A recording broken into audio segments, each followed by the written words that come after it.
नमस्कार दोस्तों, स्वागत है आप सभी का क्रिसेंट एजुकेशन क्लासेस में। कैसे हैं आप सभी लोग? उम्मीद करते हैं सभी लोग हेल्दी होंगे और अच्छी प्रिपरेशन आपने स्टार्ट कर दी होगी। उत्तराखंड एलटी की दोस्तों विशेष सीरीज हमारे द्वारा स्टार्ट कर दी गई है, जिसमें अभी दोस्तों हम आपको फर्स्ट पार्ट की प्रिपरेशन करवा रहे हैं। टॉपिक वाइज दोस्तों आपके लिए कंटेंट लेकर आ रहे हैं।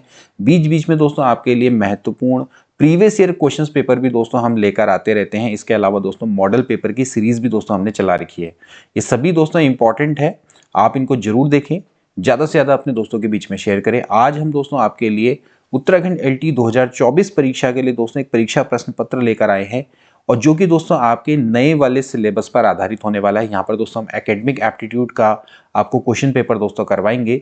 तो ये मॉडल पेपर काफ़ी इंपॉर्टेंट दोस्तों होने वाला है, क्योंकि प्रीवियसली दोस्तों उत्तराखंड एलटी में इससे प्रश्न आए हैं। तो आज की वीडियो काफ़ी खास होने वाली है, पूरा अंत तक देखना और इसको ज़्यादा से ज़्यादा अपने दोस्तों के बीच में शेयर करना। तो चलिए आज की क्लास को स्टार्ट करते हैं। दोस्तों आज हम आपके लिए लेकर आए हैं एक प्रीवियस ईयर क्वेश्चन पेपर। दोस्तों 2015 का एक प्रीवियस ईयर क्वेश्चन पेपर है, जहां पर दोस्तों आपको हम एकेडमिक एप्टीट्यूड के दोस्तों महत्वपूर्ण एमसीक्यू दोस्तों आपको सॉल्व करवाएंगे। यह एमसीक्यू दोस्तों आपको काफ़ी मदद करेंगे और आपको काफ़ी हद तक दोस्तों आइडिया आएगा कि किस तरह का प्रश्न आपके एग्जाम में आएंगे, और इनके ही अकॉर्डिंग आपने दोस्तों एग्जाम में अपनी प्रिपरेशन करनी होगी। तो चलिए दोस्तों आज की क्लास को स्टार्ट करेंगे। क्वेश्चन नंबर 1 से दोस्तों हम स्टार्ट करेंगे। निम्नलिखित में से शिक्षण की सर्वोत्तम ढंग कौन सा है? Which of the following is the best method of teaching? व्याख्यान, प्रदर्शन, विचार विमर्श, वर्णन। आप देख सकते हैं दोस्तों आपके सिलेबस में टीचिंग दिया गया है, तो टीचिंग से रिलेटेड दोस्तों आपके जरूर क्वेश्चन आएंगे। तो आपको बताना कि इनमें से सर्वोत्तम ढंग कौन सा है शिक्षण का? लेक्चरर है, डिमॉन्स्ट्रेशन है, डिस्कशन है या फिर नरेशन है? तो इसका राइट आंसर क्या हो जाएगा दोस्तों? अकॉर्डिंग टू आंसर की दोस्तों इसका राइट आंसर है प्रदर्शन। ठीक है ना, अकॉर्डिंग टू अदर मतलब आंसर की भी, और प्लस दोस्तों जो सबसे ज्यादा जो सबसे सही तरीका है होता है शिक्षण का दोस्तों की, वो होता है डिमॉन्स्ट्रेशन। जब डिमॉन्स्ट्रेशन दोस्तों आप कोई चीज करते हैं, प्रदर्शन करते हैं, तो वहां पर जो छात्र हैं उनकी सभी इंद्रियों का प्रयोग होता है। लाइक अगर उनकी जो श्रवण और दृश्य दोनों इंद्रियों का दोस्तों वहां पर प्रयोग होता है, तो जिस कारण से दोस्तों वो क्या होता है कि वहां पर ज्यादा बेटर वे में उनको समझ में आता है, और जो उनके द्वारा जो ज्ञान ग्रहण किया जाता है वो स्थायी रहता है। तो इस तरह से बी वाला ऑप्शन इसका करेक्ट हो जाएगा। ठीक है ना, ध्यान रखना है कि जो सर्वोत्तम है। ठीक है, इसके बाद देखिए अगला प्रश्न है दोस्तों, जो कि आपका एजुकेशन के डेवलपमेंट से दोस्तों संबंधित है। आप ध्यान रखना है कि ये आपके फैक्चुअल क्वेश्चंस आते हैं। जिला प्राथमिक शिक्षा कार्यक्रम कब लागू किया गया? डीपीईपी बहुत आता है दोस्तों, district primary education program was launch in the year. तो इसको दोस्तों कब लॉन्च किया गया? काफी इंपॉर्टेंट दोस्तों क्वेश्चन है, तो राइट ऑप्शन हो जाएगा ऑप्शन नंबर डी, यानी कि इनमें से कोई नहीं। क्योंकि दोस्तों यहाँ पर वो ऑप्शन नहीं है जिसमें दोस्तों इसको लॉन्च किया गया। ये दोस्तों 1994 में नवंबर में दोस्तों ये लॉन्च किया गया था डीपीईपी। तो 1994 में दोस्तों इसको लॉन्च किया गया था, डिस्ट्रिक्ट प्राइमरी एजुकेशन प्रोग्राम। सो आपको दोस्तों इसका जो राइट ऑप्शन है वो इसमें से नहीं है, तो डी वाला ऑप्शन क्या हो जाएगा? करेक्ट हो जाएगा। देखिए प्रीवियस ईयर क्वेश्चन पेपर है, जैसा दिया गया है वैसा हमने यहाँ पर आपके सामने प्रेजेंट किया है। इसके बाद देखिए एक सजीव कक्षा स्थिति में निम्नलिखित में से सबसे अधिक संभावित है, यानी कि एक लाइवली क्लासरूम है, तो there is likely to be, सबसे ज्यादा क्या हो सकता है? कभी कभार हंसी का दौर, पूर्ण रूप से शांति, शिक्षक छात्र वार्ता, या फिर विद्यार्थियों के बीच खुली बहस। अब आपने समझना है कि दोस्तों यहाँ पर जो बेस्ट ऑप्शन है उसका आपने आंसर देना है कि अगर आपका एक लाइवली क्लासरूम है तो उसमें क्या होगा? Occasional roars of laughter, complete silence, frequent teacher student dialogue, या फिर लाउड डिस्कशन। तो यहां पर दोस्तों लाइव कक्षा से हमारा मतलब है कि there should be frequent teacher student dialogue, यानी कि शिक्षक और छात्रा के बीच में, छात्रों के बीच में दोस्तों वार्ता होती रहनी चाहिए। लाइव क्लास का अर्थ ये नहीं है कि मतलब वहां पर आपका मजाक चल रही है या फिर संपूर्ण रूप से शांति है, तो या फिर विद्यार्थियों के बीच खुली बहस हो सकती है, तो ये आपका इनडिसिप्लिन के अंतर्गत आ सकता है। लाइव में क्या होगा कि शिक्षक और छात्र के बीच में क्या होगी? कंटिन्यूसली वार्ता चलेगी। तो यहाँ पर आपका सी वाला ऑप्शन क्या हो जाएगा? करेक्ट हो जाएगा। ठीक है ना, अगला देखेंगे, आपके अनुसार शिक्षण क्या है? शिक्षण क्या एक कला है, कौशल है, क और ख दोनों? इन व्यू टीचिंग इज, तो इस पर दोस्तों काफी सारे आपके आंसर दोस्तों बने हैं, लेकिन दोस्तों शिक्षण आपका कला भी है और साथ में कौशल भी है, तो सी वाला ऑप्शन करेक्ट होगा। कई जगह पे कौशल दिया हुआ है, कई जगह पे कला दिया हुआ है, लेकिन मोस्टली दोस्तों आपका क्या है? शिक्षण एक कला भी और साथ साथ एक कौशल भी। टीचिंग एक स्किल्स के संग संग दोस्तों एक आर्ट भी है। ठीक है ना, इसके बाद अगला देखेंगे, व्यक्तिगत विभिन्नताओं का क्षेत्र है। व्यक्तिगत विभिन्नताओं का क्षेत्र क्या क्या है, यानी कि इंडिविजुअल डिफरेंसेस कहाँ कहाँ पर आते हैं? लिंग भेद, शारीरिक रचना, मानसिक योग्यताएं, या फिर उपरोक्त सभी? Gender difference, body structure, mental abilities, या फिर उपरोक्त सभी? सो देखिए जो आपका राइट ऑप्शन क्या हो जाएगा दोस्तों? राइट ऑप्शन हो जाएगा ऑप्शन नंबर डी। तो देखिए हर बच्चे होते हैं दोस्तों, वो देखा जाए तो रुचि के तौर पे, शारीरिक तौर पे, मानसिक तौर पे, ठीक है, लिंग के तौर पे सभी दोस्तों डिफरेंट होते हैं। उसी को हम इंडिविजुअल डिफरेंसेस बोला जाता है, ठीक है ना। तो बेसिकली अगर आप मेल या फीमेल की बात करें या फिर आप शारीरिक रचना की बात करें, कोई दुबला है, कोई पतला है, ठीक है ना, कोई हष्ट पुष्ट है, कोई मोटा है, कोई छोटा है, ठीक है ना। तो इस तरह से दोस्तों आपकी उसके अकॉर्डिंग दोस्तों क्या आते हैं? इंडिविजुअल डिफरेंस आते हैं। इसके अलावा मेंटल एबिलिटी भी क्या होती है? सबकी डिफरेंट डिफरेंट होती है। कोई बहुत प्रतिभाशाली होता है, कोई सामान्य बुद्धि के बालक होते हैं, फिर उसके बाद कुछ जड़ बुद्धि के होते हैं। तो इस तरह से दोस्तों इंडिविजुअल डिफरेंसेस आते हैं, ठीक है। तो ये व्यक्तिगत विभिन्नताओं के सभी क्षेत्र हैं, ठीक है ना। इसके बाद अगला देखेंगे, सामाजिक नियमों व कानूनों के विरुद्ध व्यवहार करने वाला बालक क्या कहलाता है। तो ये देखना आप दोस्तों कि ये साइकोलॉजी के दोस्तों टॉपिक्स हैं, इनको आपने बहुत अच्छे से प्रिपेयर करके जाना है। बाल अपराधी, जड़ बुद्धि बालक, मंद बुद्धि बालक या फिर में से कोई नहीं। The child who behave against the social rules and regulation is not delinquent child, idiot child, dull child या फिर नन ऑफ दिस। और राइट ऑप्शन क्या हो जाएगा? Right option is option number A. इसको दोस्तों हम डेलिक्वेंट चाइल्ड बोलते हैं, बाल अपराधी बोलते हैं, ठीक है। जड़ बुद्धि और मंद बुद्धि बालक ये आपके सामाजिक नियमों और कानून के विरुद्ध व्यवहार करने वाले बालक नहीं, ये वो बालक हैं जो कि थोड़ा सा पढ़ाई में उतने अच्छे नहीं होते हैं, ठीक है, जिनके एकदम से जो चीजें हैं एकदम से समझ में नहीं आती हैं, जिनका आईक्यू काफी लो होता है, ठीक है ना। जबकि बाल अपराधी ये हो सकता है कि वो आपका उसका आईक्यू अच्छा हो सकता है, लेकिन सामाजिक और नियमों और कानूनों का विरुद्ध व्यवहार करने वाला बालक होता है, तो उसको बाल अपराधी बोला जाता है, ठीक है ना। अगला देखेंगे, कक्षा 3 के विद्यार्थियों के लिए निम्न में से कौन सा शिक्षण सबसे अच्छा रहेगा? व्याख्यान विधि, सृजनात्मक क्रियाकलाप, समूह वार्तालाप या फिर प्रयोगशाला विधि। तो दोस्तों आप जैसे कि जानते हैं कि जब छोटे बच्चे होते हैं, छोटे बच्चों को पढ़ाने के लिए दोस्तों सबसे बेस्ट मेथड कौन सी हो सकती है कि भाई आप उनके बीच में क्रिएशनल एक्टिविटीज करवाएं, ठीक है ना। उससे दोस्तों उनको ज्यादा अच्छा सीखने को मिलेगा। लेक्चर मेथड दोस्तों सीनियर क्लास के लिए अच्छी रहती है। क्रिएशनल एक्टिविटी जो बच्चे होते हैं छोटी क्लासेस में उनके लिए अच्छा रहता है। ग्रुप डिस्कशन भी दोस्तों आप देखा जाए तो ये बड़ी क्लास के बच्चों के लिए अच्छा रहता है। लेबोरेटरी मेथड में भी आप देख सकते हैं कि जो छोटे बच्चों के लिए अच्छा नहीं है, ये आपका थोड़ा जो बड़े क्लास के बच्चे होते हैं, यानी कि थोड़ा जब सीनियर बच्चे चल जाते हैं 9, 10th, 11th, 12th, तो उनके लिए दोस्तों ज्यादा अच्छी मेथड रहती है। तो बेसिकली जो छोटे बच्चे हैं उनके लिए सबसे बेस्ट है कि बी वाला ऑप्शन बिल्कुल करेक्ट है। अगला देखेंगे क्वेश्चन नंबर 8, विद्यार्थियों का एकेडमिक निष्पादन को सुधारा जा सकता है, यानी कि जो इनकी एकेडमिक परफॉर्मेंस है उसको आप कैसे सुधारेंगे यदि अभिभावकों को उत्साहित किया जाए, बच्चों के कार्य का निरीक्षण करने के लिए, अधिक ट्यूशन का प्रबंधन करने के लिए, इसके बारे में ना चिंतित होने के लिए, या फिर इनमें से कोई नहीं। तो भाई सिंपल सी बात है कि बच्चों का एकेडमिक परफॉर्मेंस तभी सुधरेगी जब जो बच्चों के कार्य का निरीक्षण माँ बाप करेंगे। Supervise the work of their words, मतलब सिंपल सी बात है कि आप बच्चों के कार्य का थोड़ा सा निरीक्षण करें तो उससे उनके एकेडमिक परफॉर्मेंस में सुधार किया जा सकता है। इसके बाद देखेंगे, आपकी कक्षा में एक छात्र के प्रायः विलंब से आने पर आप क्या करेंगे? आप उसके अभिभावक से बात करेंगे, प्रधानाचार्य से उसकी शिकायत करेंगे, उसे कठोर दंड देंगे या कारण को जानकर तदनुसार निर्णय लेंगे। सो बेसिकली बड़ा आसान सा प्रश्न है दोस्तों, तो इसका राइट आंसर क्या हो जाएगा? Option number D. आप पहले दोस्तों जानेंगे कि भाई इसके पीछे का रीजन क्या है और फिर उसके अकॉर्डिंग ही फिर आप डिसाइड करेंगे कि क्या करना चाहिए, ठीक है ना। सो डी वाला ऑप्शन राइट हो जाएगा। अगला देखें क्वेश्चन नंबर 10, काफी अच्छा प्रश्न है दोस्तों। एक स्कूल से जाने वाली लड़की ने फर्श पर कोट फेंकने की आदत डाल दी है। लड़की की मां ने उससे कहा कि कमरे के बाहर जाओ और कोट को खूंटी पर टांगो। लड़की अगली बार घर में प्रवेश करती है, कोट को हाथ पर रखकर अलमारी की तरफ जाकर कोट को मतलब खूंटी पे टांग देती है, ठीक है ना। तो ये किसका उदाहरण है? ठीक है, आप ध्यान से देखेंगे। A school girl develop the habit of dropping a coat on the floor. Mother asked a girl to get out of the room and hang up the coat on the peg. The girls enter house, keeps coat and approach closet, hang up the coat on the peg, and it is an example of, इसको दोस्तों हम क्या बोलते हैं?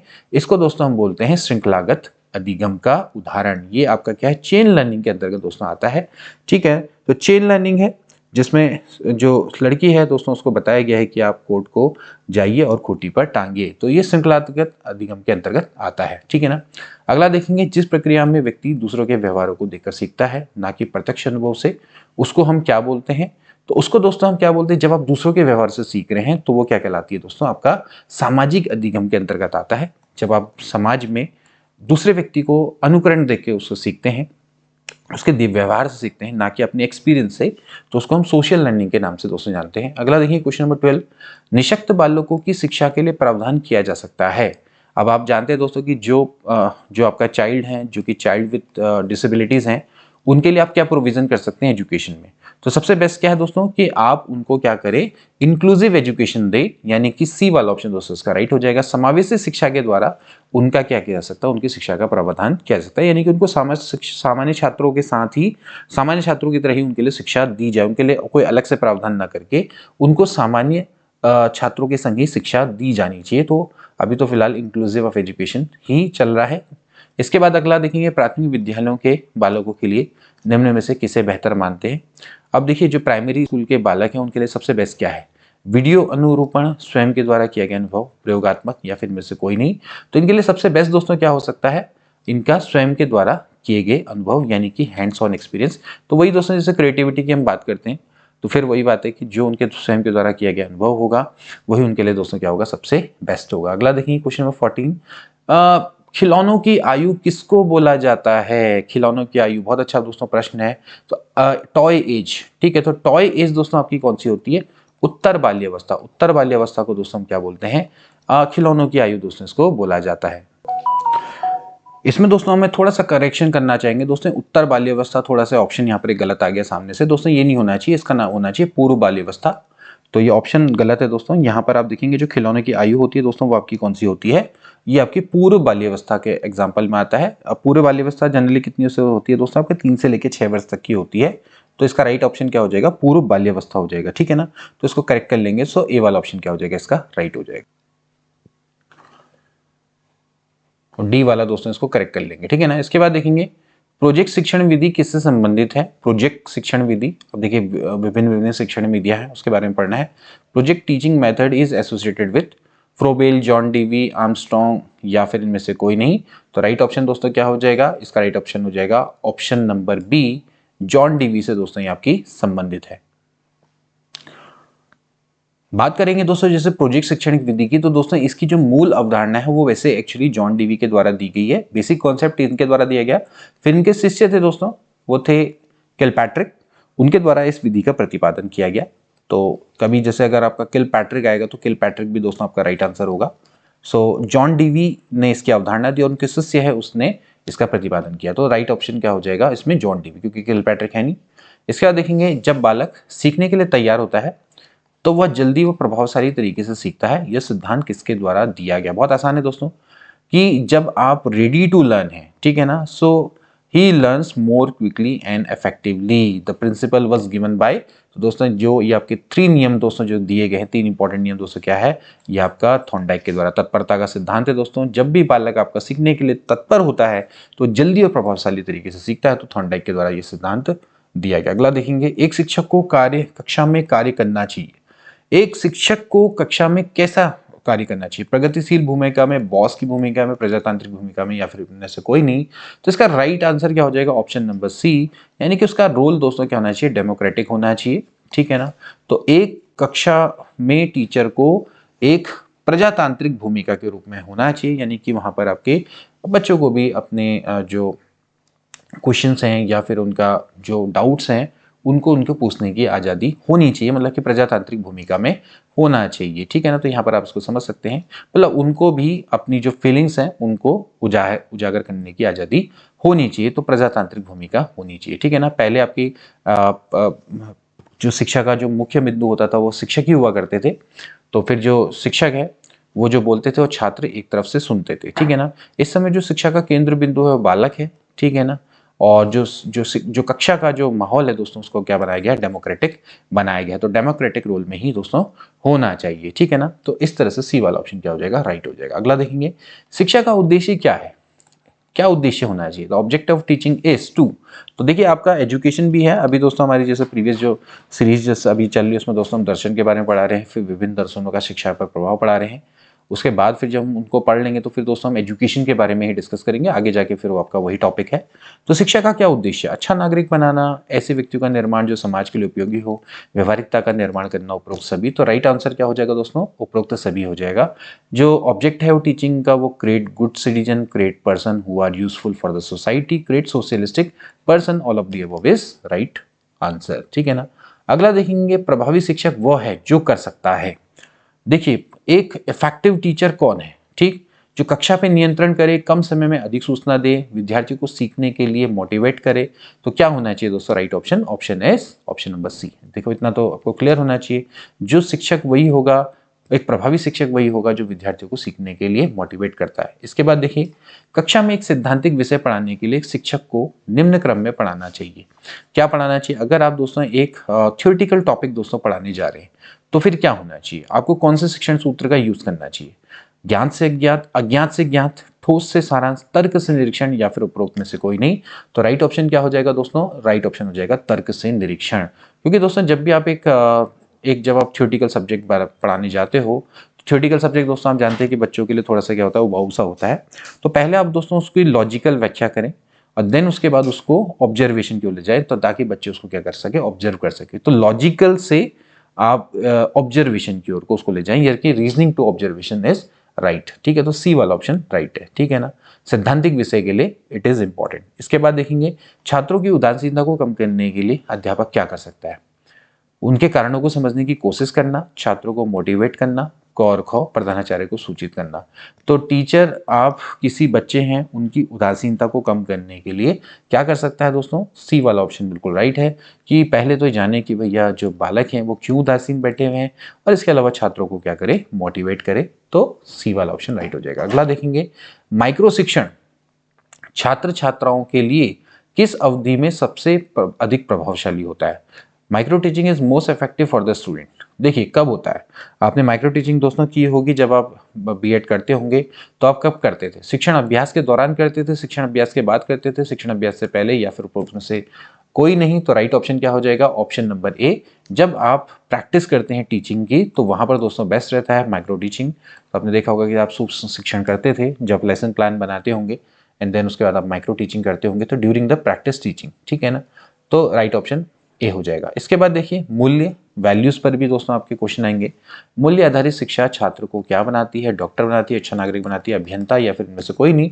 Right option हो जाएगा अच्छा नागरिक। तो जब आपकी वैल्यू एजुकेशन मिलती है किसी चाइल्ड को, तो वो उसको गुड सिटीजन बनाती है। अगला देखिए क्वेश्चन नंबर 24, अध्यापक दृश्य साधनों का प्रयोग अध्यापन को निम्नलिखित बनाने के लिए करता है। क्यों हम विजुअल एड्स का हम दोस्तों यूज करते हैं? भाई दृश्य साधन क्यों बनाए जाते हैं?